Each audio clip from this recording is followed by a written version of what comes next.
Lockdown एक अवसर है, सरसंघ चालक ये कहना क्या संकेत देता है?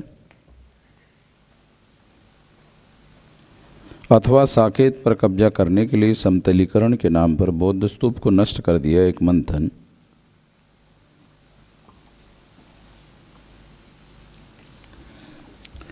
तो लॉकडाउन एक अवसर है, ऐसा सोशल मीडिया पर मोहन भागवत के साइट पर ये लिखा हुआ मैसेज आ रहा था। लोगों ने उसको देखा, तो आप ध्यान से इसको पढ़ लो। लॉकडाउन एक अवसर है, जिसको अंडरकरंट समझ में नहीं आता उसको इसका कोई मीनिंग समझ में नहीं आता। जिसको अंडरकरंट मालूम है उनको ही इसका अर्थ समझ में आता है। सत्ता में डायरेक्ट आरएसएस नहीं है। सत्ता में आरएसएस का जो पॉलिटिकल विंग है वो है। उनको मैसेज है कि लॉकडाउन एक अवसर है और सत्ता तुम्हारे नियंत्रण में है, तो इसको अवसर मानो और इस अवसर को अवसर मानकर उस पर अमल करो। तो 14 से 19 तक केंद्र में बीजेपी की पॉलिटिकल, आरएसएस की पॉलिटिकल विंग बीजेपी की सत्ता थी। एजुकेशन पॉलिसी उन्होंने 5 साल में लागू नहीं किया। 5 साल थे, 5 साल में कुछ भी नहीं किया। एजुकेशन पॉलिसी राजीव गांधी के दौरान जब लाई गई थी, सारे देश भर में डिस्कस डिबेट करवाया गया था। ये आपको याद होगा, हमने खुद किया सारे देश भर में। वो घूमता था तो हम भी घूमते थे उसका काउंटर करने के लिए।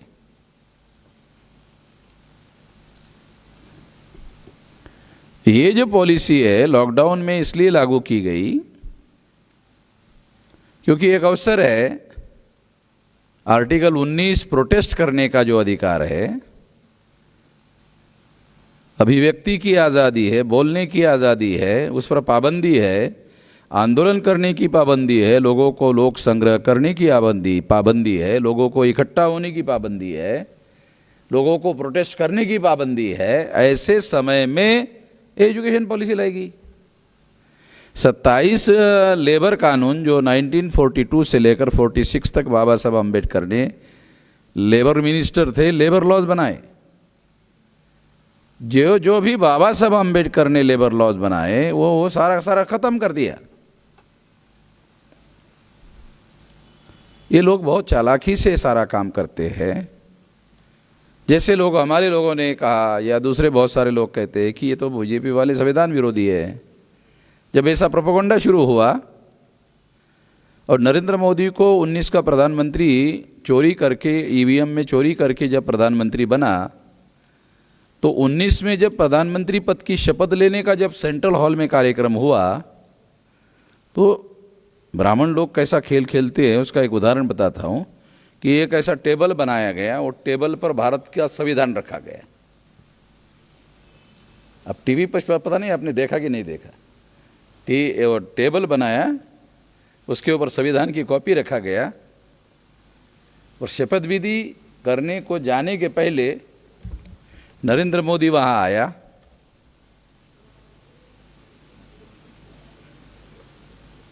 टीवी पर मैं देख रहा था, पता नहीं आप लोगों ने देखा कि नहीं देखा। अभी संविधान नमन करने के लिए नहीं लिखा गया, अमल करने के लिए लिखा गया है, नमन करने के लिए नहीं लिखा गया। ये नरेंद्र मोदी को और ब्राह्मणों को समझ में आता है, मगर वो क्या सोचता है, जो बाबा साहब आम्बेडकर के भक्त लोग हैं, जब मैं उनके सामने नमन करूंगा तो वो मेरे प्रचारक बन जाएंगे। देखा, बाबा साहब ने लिखा हुआ संविधान का नरेंद्र मोदी ने नमन किया, दर्शन किया। हा हा हा, क्या आदमी है, खुश। पता ही नहीं चले ये नमन करने के लिए नहीं लिखा गया, ये अमल करने के लिए लिखा गया। जब अमल करने का मामला आता है तो जस्ट उसके विरोध में कम करना। पार्लियामेंट बनाया डिस्कस करने के लिए, डिबेट करने के लिए, और उसके बाद कानून पास करने के लिए।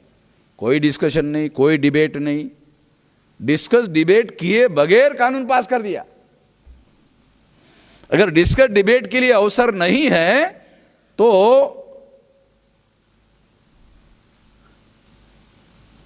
प्रेसिडेंट के साइन से अध्यादेश निकाल दिया। 6 महीने तक अध्यादेश निकाला जाए डिस्कस डिबेट के बगैर, उसको कानून की मान्यता है संविधान में। अब ऐसी कोई इमरजेंसी नहीं है। 90 में जब लिबरलाइजेशन, प्राइवेटाइजेशन, ग्लोबलाइजेशन लागू किया, तब से कांग्रेस के एजेंडे में लेबर लॉज में सुधार करने का एजेंडा कांग्रेस के एजेंडे में पड़ा हुआ है। किसानों के लिए भी कानून बनाने का एजेंडा कांग्रेस के एजेंडे में पड़ा हुआ है, रेडी है।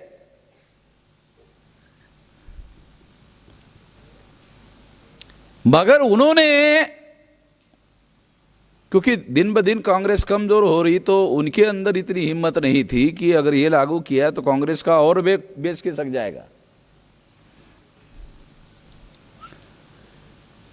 तो जब इसको अमल में लाने का समय आया और बीजेपी ने इसको अमल करने की कोशिश की, तो कांग्रेस ने पार्लियामेंट से बायकॉट करके उस कानून को पास करने के लिए मदद की पार्लियामेंट में। तो अवसर का मैसेज कांग्रेस को भी था। आप लोगों को याद होगा, कुछ दिन पहले बीजेपी के कुछ लोगों ने, शायद अमित शाह ने, कि देश को कांग्रेस मुक्त बनाया जाए, तो आरएसएस के मोहन भागवत ने बयान दिया कि हम इससे सहमत नहीं। आप लोगों ने पढ़ा होगा, देखा होगा। क्यों? क्योंकि भागवत को मालूम है बीजेपी अगर हार गई तो कांग्रेस आना चाहिए ना। वामन मेश्राम आ गया तो साला तो बहुत खतरनाक मामला होगा। कांग्रेस आना चाहिए, क्योंकि एक ब्राह्मण जाएगा तो दूसरा ब्राह्मण आना चाहिए। दूसरा ब्राह्मण आएगा तो हमारा ही काम करेगा, चाहे सौम्य तरीके से हो, हमारा ही करेगा काम। नरेंद्र मोदी उग्र तरीके से कर रहा है तो वो सौम्य तरीके से करे।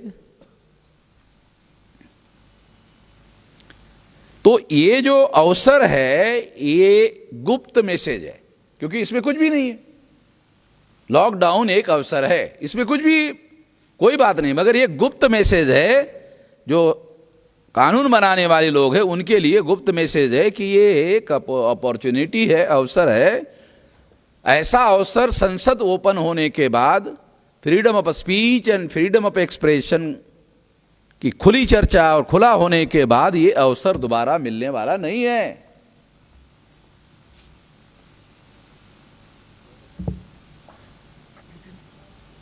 भी क्या है, करंट है? अभी एक खबर आई है, पल इंडिया गुजरात का, सोमनाथ मंदिर के नीचे 3 मंजिली इमारत और बौद्ध गुफाएं हैं, पुरातत्व विभाग का खुलासा। और मोदी ने आदेश दिया था। हाँ, और मोदी ने आदेश दिया था। मैं दूसरा कह रहा हूँ, ये तो हम क्या कह, ब्राह्मणों का कुछ है ही नहीं। वो जमीन के ऊपर आए तो जमीन के नीचे इनका क्या मिलने वाला है? मैं तो ये कई बार कह चुका हूं, उनका कोई है ही नहीं।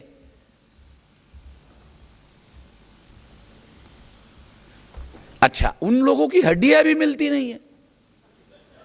आप बोलेंगे कैसे? अरे वो जलाते हैं तो हड्डियां कैसे मिलेगी? वो जमीन के ऊपर जलाते हैं। ब्राह्मण लोग जो जलाते हैं ना, जलाते अग्नि से जलाते क्यों? तो अग्नि को पवित्र मानते हैं।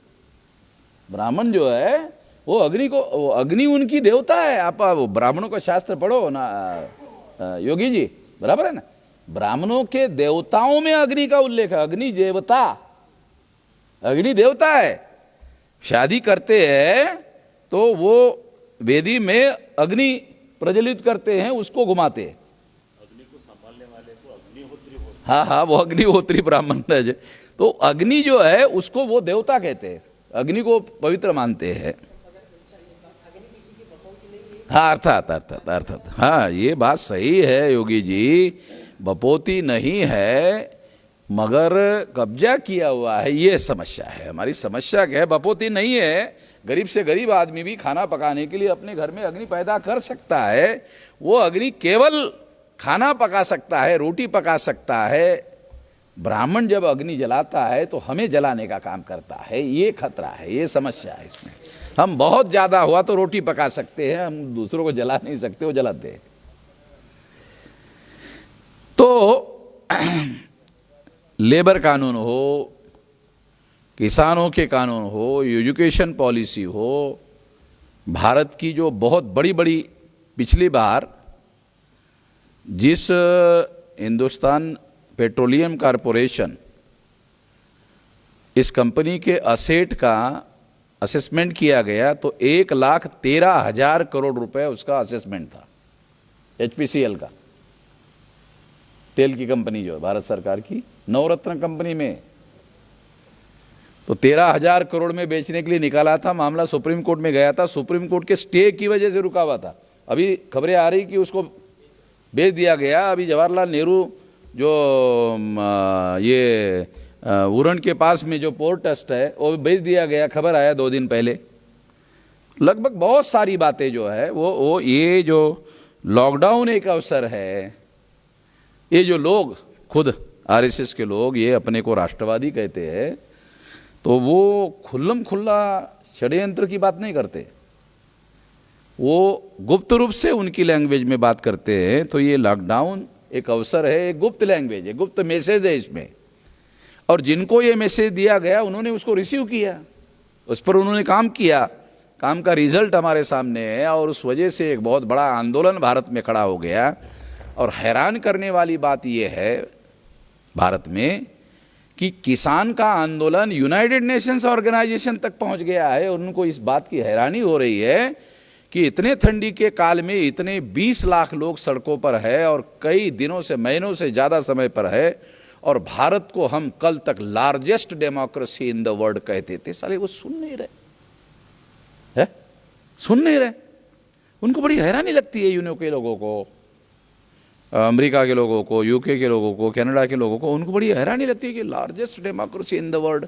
हम कहते थे, अरे मैं कहता था वामन मेश्राम, ये largest democracy in the world नहीं, ये लार्जेस्ट नौटंकी इन द वर्ल्ड है। तो किसानों के आंदोलन को कम से कम इस बात के लिए आभार दिया जा सकता है, धन्यवाद, कि उन्होंने इस नौटंकी को नंगा करने का काम किया।